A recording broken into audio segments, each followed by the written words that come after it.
En las profundidades del barrio obrero de Madrid, lejos del brillo y el glamour del centro de la ciudad, se encontraba el modesto apartamento de Sofía Ruiz. Las paredes pintadas de un amarillo desvaído por el tiempo eran un mural de recuerdos felices, fotografías de un niño sonriente, dibujos coloridos sujetos con imanes en la puerta del frigorífico y una pequeña estantería con libros de cuentos de hadas. El olor a canela y a ropa limpia flotaba en el aire, un testimonio del esfuerzo incansable de una madre por transformar un espacio humilde en un verdadero hogar. Cada objeto, desde el sofá gastado con una manta de retales hasta los juguetes organizados en una cesta en la esquina del salón, contaba una historia de amor incondicional y de una lucha silenciosa librada a diario, lejos de los ojos del mundo. Hola a todos, ¿qué tal? Antes de sumergirnos en el tema de hoy, un pequeño aviso rápido. 7 de cada 10 personas que ven nuestros vídeos todavía no están suscritas. Si no, ¿quieres arriesgarte a perder los próximos contenidos? El momento de suscribirse es ahora.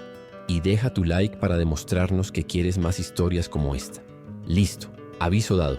El centro del universo de Sofía era su hijo de 8 años, Mateo. Un niño de ojos brillantes y una imaginación que volaba más alto que los edificios de la ciudad. Sin embargo, su pequeño cuerpo era el escenario de una batalla constante contra una enfermedad rara que exigía cuidados costosos y una vigilancia permanente. La pasión secreta de Sofía no era un arte ni un hobby, sino su capacidad para crear magia en los momentos más simples. Transformaba las citas médicas en misiones de espionaje y las noches de fiebre en acampadas en el salón, protegiendo la inocencia de su hijo con la armadura de su propia esperanza. Su bondad era su mayor fortaleza, una luz suave que se negaba a ser apagada por la dureza de su realidad. La vida de Sofía era un maratón sin línea de meta. El día comenzaba antes de que saliera el sol preparando el desayuno y los medicamentos de Mateo, y solo terminaba mucho después de que la luna reclamara el cielo. Tenía 2 trabajos para mantenerse a flote. Por la mañana, era la eficiencia silenciosa en una cafetería concurrida, sirviendo a decenas de extraños con una sonrisa que ocultaba el peso de su cansancio. Por la noche, vestía el uniforme impecable de uno de los restaurantes más exclusivos de Madrid, moviéndose como una sombra entre mesas de lujo y conversaciones sobre fortunas que apenas podía imaginar. Su familia, que se reducía a ella y a Mateo desde que su marido los abandonó, se enfrentaba a la amenaza constante de las facturas médicas que se acumulaban como una nube de tormenta en el horizonte. En total contraste, al otro lado de la ciudad, en el ático de un rascacielos que perforaba las nubes, vivía Javier Montenegro. Su apartamento era un santuario de minimalismo y tecnología, con ventanas del suelo al techo que ofrecían una vista panorámica de una ciudad que él sentía haber conquistado. Sin embargo, el espacio era frío, impersonal, haciendo eco del vacío que se había instalado en su corazón. Sus días eran una sucesión de reuniones, decisiones de millones de euros y viajes en jets privados. Él era el arquitecto de un imperio digital, un nombre susurrado con reverencia en los círculos financieros, pero el éxito le había costado su humanidad, construyendo muros invisibles que lo aislaban de cualquier conexión genuina. Aquella fría noche de invierno, el destino orquestó un encuentro que sacudiría los cimientos de esos 2 mundos.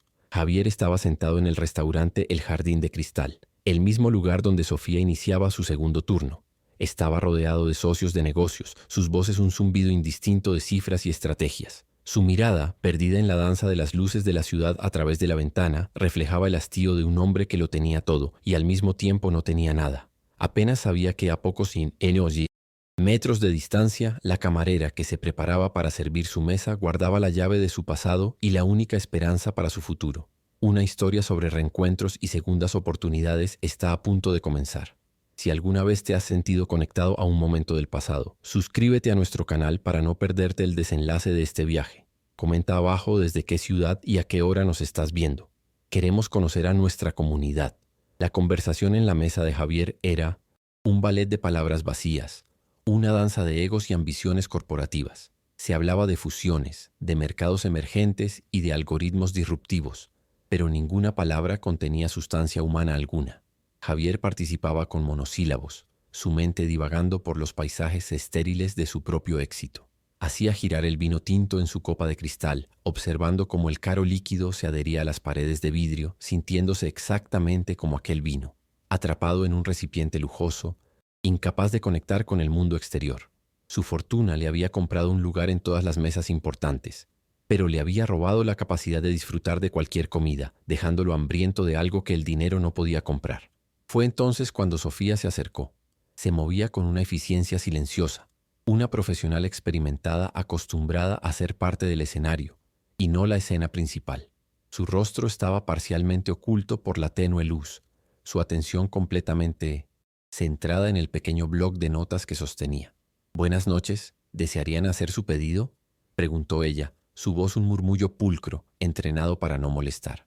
Javier inicialmente la miró sin verla, viendo solo el uniforme blanco y negro, un símbolo de servicio que la hacía anónima, una pieza más en el engranaje de su noche perfectamente orquestada, pero profundamente vacía de significado. Sin embargo, cuando se inclinó para colocar una cesta de pan artesanal en el centro de la mesa, un pequeño objeto de plata se deslizó por debajo del cuello de su uniforme. El medallón viejo y un poco desgastado se balanceó por un instante y captó la luz de una lámpara de araña, enviando un destello fugaz directamente a los ojos de Javier. Aquel brillo fue como un relámpago que iluminó las cámaras más oscuras de su memoria. Él conocía ese medallón, recordaba su peso en su mano de niño, sus iniciales y las de ella, J&S, grabadas por un viejo artesano en una feria de verano, un pacto de amistad eterna sellado en plata barata. Su corazón dio un salto doloroso en su pecho. Su mirada subió del medallón a su rostro y por primera vez realmente la vio. Las líneas de cansancio alrededor de sus ojos, la sombra de preocupación en sus labios. Nada de eso podía ocultar la verdad. Eran los mismos ojos marrones, cálidos y llenos de vida que él había dejado atrás hacía 20 años. El murmullo del restaurante desapareció. Las voces de sus socios se convirtieron en un ruido distante y sin sentido. En un instante no era un magnate. Era solo Javi, un niño de 10 años mirando a su mejor amiga, Sofía. Un nombre se escapó de sus labios, cargado con el peso de 2 décadas de silencio y distancia. ¿Sofía? La palabra, aunque susurrada, sonó como un grito en aquel ambiente formal. Sus socios de negocios se callaron al instante, sus expresiones de superioridad dando paso a una genuina confusión. Nunca habían visto al implacable Javier Montenegro parecer tan frágil, tan expuesto. Su máscara de indiferencia, cuidadosamente construida a lo largo de los años, se había desintegrado por completo, revelando al hombre vulnerable que se escondía debajo. Sofía, por su parte, se quedó paralizada, el bloc de notas temblando en su mano mientras el reconocimiento inundaba también sus ojos. Ignorando por completo las miradas perplejas a su alrededor, Javier se levantó, su movimiento brusco y decidido. «Denme un momento», dijo a sus invitados sin dirigirles la mirada. Sus ojos estaban fijos en Sofía, en una mezcla de incredulidad, alegría y un profundo dolor. La guió suavemente por el brazo hasta un rincón más resguardado del salón, un pequeño refugio de privacidad junto a una ventana que daba a las frías luces de la noche madrileña. El mundo exterior parecía haberse detenido mientras los dos, atrapados en un vórtice del tiempo, se preparaban para cruzar el abismo de 20 años que los separaba. «¿Qué te pasó, Sofía? ¿A dónde fuiste?», preguntó él, su voz embargada por una emoción que no sentía desde hacía mucho tiempo. Con una calma y una dignidad que contrastaban con la agitación interior de Javier, ella le contó su historia. Habló de Mateo, su hijo, su ancla y su razón de vivir, y de la enfermedad que amenazaba su pequeño mundo.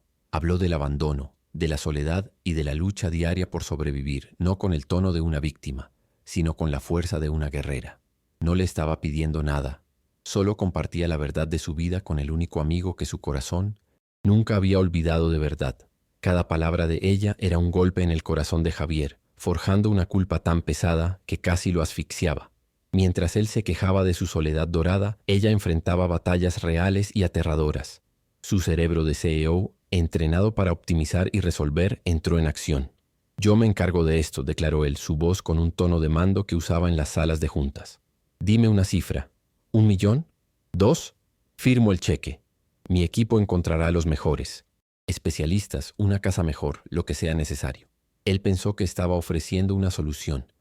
Sus palabras, desprovistas de calidez, sonaron como una transacción comercial, fría e impersonal. Sofía retrocedió, su expresión transformándose de sorpresa en decepción.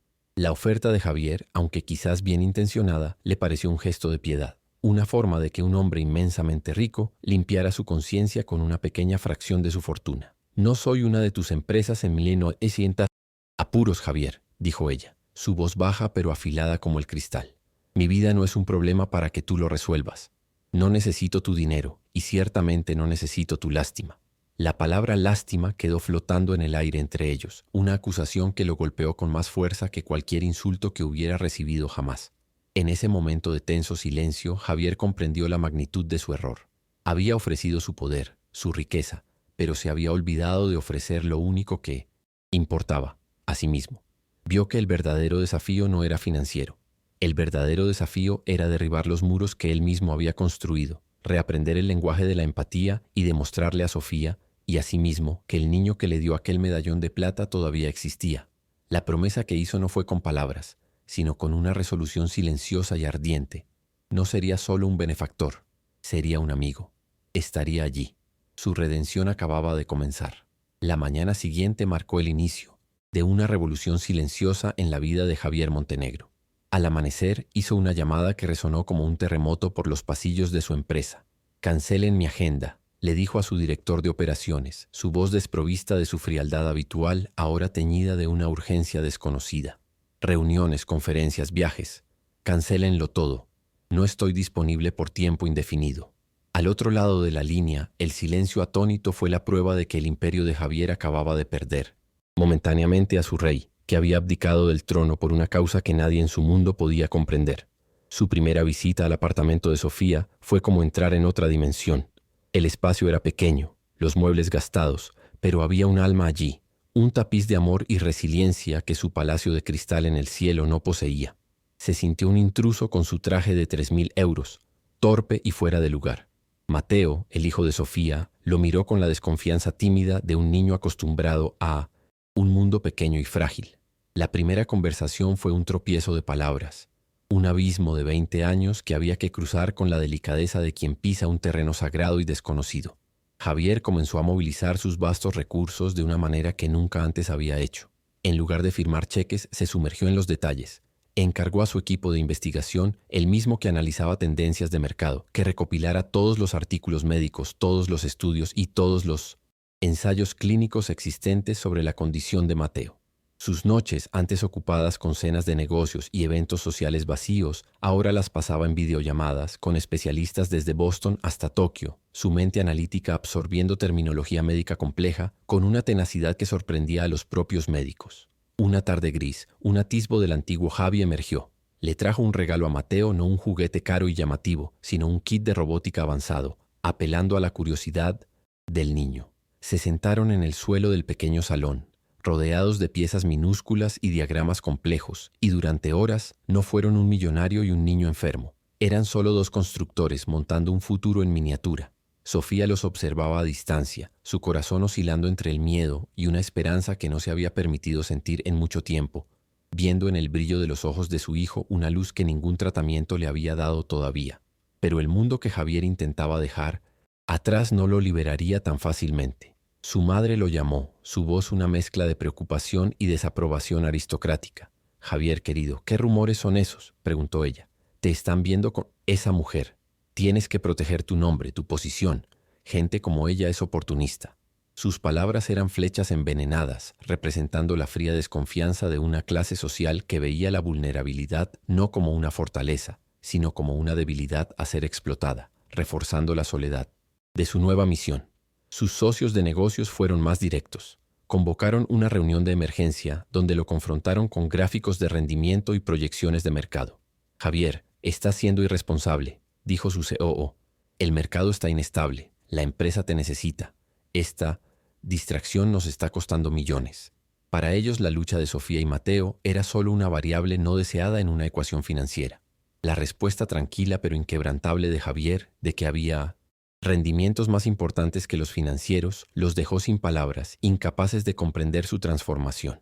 La tensión externa alcanzó un nuevo pico con el regreso de una sombra del pasado de Sofía.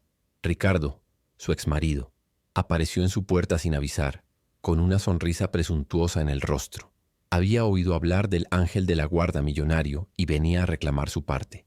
No preguntó por Mateo, no mostró ni una pizca de remordimiento.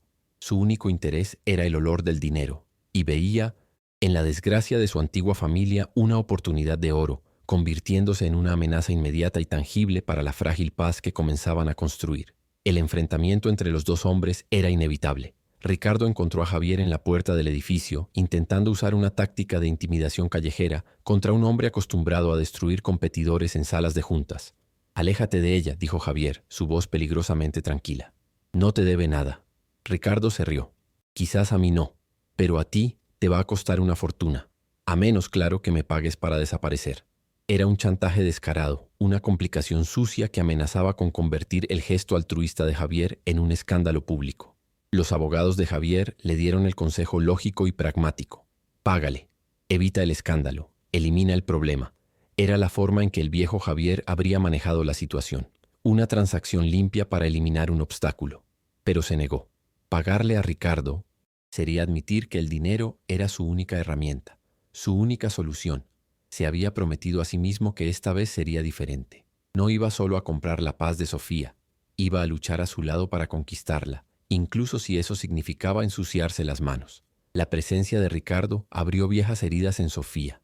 Su ansiedad se disparó y el miedo que mantenía bajo control comenzó a desbordarse. En una noche de agotamiento confrontó a Javier, las lágrimas brillando en sus ojos. «Quizás tu madre tenga razón», dijo ella. «Desde que apareciste, mi vida se ha convertido en un circo. Ricardo ha vuelto. La gente me mira por la calle. Quizás sea mejor para todos si simplemente te vas». Sus palabras, nacidas del miedo, fueron el obstáculo más doloroso que Javier enfrentó hasta entonces, viniendo de la persona que más quería proteger. Como si el universo quisiera poner a prueba los límites de su determinación, la salud de Mateo empeoró drásticamente. Una noche, una fiebre alta dio paso a una convulsión, seguida de una carrera frenética hacia el hospital. Las luces blancas y los pitidos rítmicos de las máquinas de la unidad de cuidados intensivos se convirtieron en el nuevo escenario de su drama. Los médicos fueron claros. El protocolo de tratamiento actual estaba fallando. El tiempo se estaba agotando y el pánico comenzó a instalarse. Una niebla fría que ni la fortuna de Javier podía disipar. La mayor esperanza que tenían, un tratamiento experimental innovador en Suiza, les fue arrebatada de las manos. Tras semanas de espera y de pruebas, llegaron los resultados finales. Los marcadores genéticos de Mateo eran incompatibles. La puerta que parecía llevar a la salvación se cerró con una fuerza brutal. Javier, el hombre que doblegaba el mundo a su voluntad, se sintió completamente impotente. Miró sus contactos en el móvil, su cuenta bancaria, y se dio cuenta de que, ante la fragilidad de la vida, no era un titán, sino solo un hombre aterrorizado. En aquel pasillo, estéril del hospital, todas las fachadas cayeron. Sofía, que había sido un pilar de fortaleza, comenzó a desmoronarse silenciosamente, su cuerpo temblando con sollozos contenidos. Javier se sentó a su lado, no para ofrecer falsas esperanzas o soluciones grandiosas, sino simplemente para estar allí. Le tomó la mano, una mano callosa por el trabajo y fría de miedo, y la sostuvo con fuerza. En el silencio compartido de su dolor, sin la barrera del dinero o del estatus, eran solo dos almas, aferrándose la una a la otra en medio de la tormenta. Más tarde, junto a la cama del hospital, Mateo, a pesar de su fragilidad, mostró una fuerza que avergonzó a los adultos. «¿Tú también tienes miedo, Javi?», preguntó él, su voz pequeña pero clara. Javier miró a aquel niño valiente que enfrentaba su destino con una serena aceptación y sintió una ola de determinación que reemplazó su desesperación. Tragó el nudo en su garganta. «Sí, campeón, tengo miedo», admitió. «Pero tenemos miedo juntos. Y eso marca toda la diferencia». Mientras se unían en su prueba, las voces de los escépticos seguían resonando a distancia. La madre de Javier decía a sus amigas por teléfono: «Se lo advertí. Involucrarse con gente de esa calaña nunca acaba bien». Su co, en una reunión del consejo, afirmaba: «Está comprometido emocionalmente. Ya no es capaz de liderar». Estos comentarios subrayaban lo lejos que Javier se había aventurado de su mundo y lo alto que sería el precio de su fracaso, no solo para Mateo, sino también para sí mismo. Fue en mitad de la noche, mientras revisaba los análisis de Mateo por centésima vez en su tableta, que algo sucedió. Su mente, entrenada para encontrar patrones en millones de líneas de código, detectó una anomalía. Un pequeño marcador en un análisis de sangre, una fluctuación minúscula que todos los especialistas habían ignorado, considerándola estadísticamente irrelevante. Para Javier, sin embargo, no era ruido, era una señal, una pieza del rompecabezas que estaba en el lugar equivocado, sugiriendo que el rompecabezas entero se estaba montando de forma incorrecta. Llevado por este instinto, buscó a una joven médica residente a la que había visto ser marginada por los cirujanos senior por hacer demasiadas preguntas. Le mostró su descubrimiento. Los ojos de ella se abrieron de par en par. Vio lo que él vio. No era solo una anomalía, era la indicación de una condición aún más rara, enmascarada por la enfermedad primaria. Era una teoría descabellada, una hipótesis que iba en contra del diagnóstico establecido, pero era la primera chispa de esperanza real que habían tenido en semanas. La siguiente batalla fue contra la burocracia y el ego del hospital. El jefe de departamento, un hombre de pelo canoso y reputación impecable, rechazó su teoría como el delirio de un aficionado rico y de una interna demasiado ambiciosa. La tensión aumentó a medida que Javier y la joven médica luchaban por conseguir la aprobación para una prueba de diagnóstico. Arriesgada, una carrera contrarreloj con la vida de Mateo en juego. La arrogancia del establishment médico se convirtió en un muro tan formidable como la propia enfermedad. Aprovechando el caos, Ricardo asestó su golpe más bajo. Vendió una historia distorsionada a un blog de cotilleos que rápidamente se hizo viral. El titular era sensacionalista y cruel. El romance secreto del magnate tecnológico Javier Montenegro con una camarera endeudada. La historia pintaba a Sofía como una estafadora, manipuladora, y a Javier como un tonto ingenuo, arrastrando su lucha privada al fango de la opinión pública y amenazando con destruir la reputación de Javier para siempre. Sofía vio la noticia en el móvil de una enfermera y su mundo se derrumbó. El sentimiento de culpa fue abrumador. Se sentía responsable por haber traído ese huracán a la vida de Javier. Con el rostro bañado en lágrimas, le suplicó que la dejara. «Vete, Javier, por favor. Ya has hecho demasiado. Estás destruyendo tu vida por nuestra culpa». Parecía el final. Parecía que la presión externa finalmente había vencido. Pero Javier miró su rostro angustiado y luego la puerta de la habitación de Mateo. En ese momento tomó su decisión final. El imperio, la reputación, el dinero, nada de eso importaba. La única batalla que valía la pena librar estaba ocurriendo dentro de aquellas paredes. La presión de Javier, combinada con la amenaza velada de un escándalo de negligencia médica que su equipo legal dejó en el aire, forzó la mano del consejo del hospital. De mala gana, aprobaron la prueba de diagnóstico. La atmósfera en la sala de espera se volvió cargada de una tensión casi insoportable mientras esperaban los resultados. Cada minuto parecía una hora. Para Javier y Sofía, ese trozo de papel contenía su futuro, la respuesta que podría significar la diferencia entre la esperanza y la devastación total. Un veredicto final sobre su lucha desesperada. Las puertas se abrieron de repente y la joven médica residente corrió hacia ellos, su rostro pálido, pero sus ojos brillando con una intensidad febril. Sostenía los resultados, su mano temblando ligeramente. «Lo tenemos», susurró ella, su voz embargada por la emoción y la adrenalina. «Vuestra teoría era correcta. El diagnóstico estaba incompleto». En ese instante la desesperación se transformó en una claridad aterradora. Finalmente sabían el nombre del verdadero enemigo al que se enfrentaban. La victoria fue agridulce, pues el nuevo diagnóstico era aún más grave. Pero al menos ahora podían luchar contra el monstruo correcto. La nueva verdad era brutal. Mateo necesitaba un trasplante de médula ósea con la máxima urgencia. La ventana de oportunidad era peligrosamente pequeña. Con un enemigo claramente definido, Javier se transformó en una fuerza de la naturaleza. El CEO implacable que había sido en el mundo de los negocios resurgió, pero esta vez su agresividad y su red de contactos se pusieron al servicio de una única misión. No quería conquistar mercados, quería conquistar el tiempo. En cuestión de horas localizó al cirujano de trasplantes pediátricos más reputado del mundo y orquestó su viaje a Madrid, moviendo cielo y tierra de una manera que solo el poder y la determinación pueden lograr.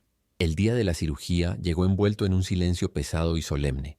La sala de espera del hospital, con sus sillas incómodas y su iluminación fría, se convirtió en el epicentro de su universo. Las horas pasaban con una lentitud tortuosa. Cada tic-tac del reloj en la pared era un eco de su creciente ansiedad. Sentados uno al lado del otro, Javier y Sofía no necesitaban palabras. Su silencio era una comunión de miedo, de esperanza y de una fe frágil, un espacio sagrado donde compartían el peso del mundo sin que se dijera una sola palabra. El móvil de Javier vibraba sin parar en su bolsillo, una conexión constante con el mundo que había abandonado. Mensajes urgentes de su consejo de administración, llamadas perdidas de Miss sus abogados lidiando con la tormenta mediática, súplicas de su familia para que volviera en sí. Lo ignoró todo. Su imperio, la obra de su vida, podía estar ardiendo en llamas, y él no apartaría la vista de aquella puerta cerrada que guardaba el destino de Mateo. Finalmente había aprendido la dolorosa pero liberadora lección sobre la diferencia fundamental entre lo que es meramente urgente y lo que es verdaderamente importante. En el punto más profundo de su angustia, cuando la espera se volvió casi física, Sofía se giró hacia él, sus ojos desbordados por un miedo que ya no podía contener. Javier, no necesitas estar aquí para esto, dijo ella, su voz un hilo. Ya has hecho más de lo que cualquier persona en el mundo haría. Si ocurre lo peor, no quiero que este dolor sea tuyo también. Por favor, vete. Era un acto de amor desesperado, un intento de ahorrarle el sufrimiento que amenazaba con consumirla por completo, de liberarlo de la carga que sentía haberle impuesto. Fue entonces cuando la última armadura de Javier se rompió. Le sostuvo el rostro entre las manos, forzándola a mirarlo, sus ojos reflejando una verdad cruda y poderosa. Te equivocas, Sofía, dijo él, su voz entrecortada, despojada de toda arrogancia. Soy yo el que necesita esto. Pasé 20 años construyendo un imperio de nada, acumulando cosas que no tienen alma, porque la única persona que importaba no estaba allí. Déjame, por primera vez en mi vida, ayudar a construir algo que tenga un significado real. Déjame quedarme. Necesito quedarme. Esta confesión no fue solo para Sofía, fue para sí mismo. Fue la admisión de su bancarrota espiritual, la capitulación de su ego.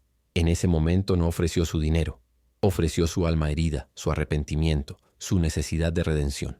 Sofía lo miró, al hombre que lloraba silenciosamente frente a ella, y vio más allá del millonario. Vio a Javi, su amigo perdido, regresado de un largo exilio. Las lágrimas que corrían por su rostro ya no eran solo de miedo, sino de reconocimiento, de gratitud por haber encontrado un compañero en su hora más oscura. De repente las puertas de la unidad quirúrgica se abrieron. Una figura con uniforme verde claro, el cirujano, caminó lentamente hacia ellos. El mundo entero pareció contener la respiración. El sonido amortiguado de la vida del hospital desapareció, sumiendo la sala de espera en un silencio profundo y absoluto. El rostro del médico, detrás de la mascarilla, era un lienzo en blanco, indescifrable. El corazón de Javier martillaba contra sus costillas, cada latido una cuenta atrás hacia un veredicto que lo cambiaría todo para siempre.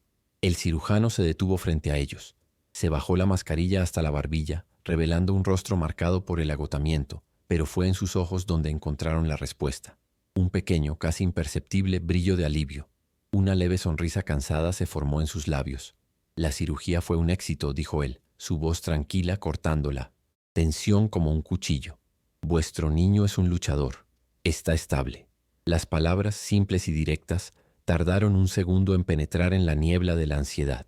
Y luego, la liberación. No hubo gritos, solo un suspiro profundo y tembloroso. El sonido colectivo de dos almas siendo salvadas del borde del abismo. ¿Te está gustando esta historia? Deja tu like y suscríbete al canal. Ahora continuamos con el vídeo. En los días siguientes, con Mateo iniciando su lenta pero firme recuperación, Javier comenzó a desmantelar el mundo que casi lo había destruido. Se ocupó primero de Ricardo, no con la furia de un rival, sino con la precisión de un cirujano. Le ofreció una elección clara, una suma modesta, suficiente para empezar de nuevo lejos de allí, a cambio de renunciar permanentemente a sus derechos parentales y desaparecer de sus vidas, o enfrentar el peso abrumador de un proceso judicial que expondría todos sus actos de abandono y chantaje. Derrotado, Ricardo aceptó el dinero y se desvaneció como una sombra. Después Javier se enfrentó a su consejo, no para disculparse, sino para anunciar una nueva era, proponiendo la creación de una rama filantrópica en la empresa, cambiando el enfoque del beneficio a cualquier costo al impacto humano. El cumplimiento de su promesa silenciosa a Sofía fue mucho más allá de cualquier expectativa. No le dio simplemente dinero, le dio seguridad, futuro y un propósito mayor. Se creó la Fundación Mateo Ruiz, una institución con un fondo multimillonario dedicada a financiar tratamientos y a apoyar a familias que enfrentaban la pesadilla de las enfermedades raras.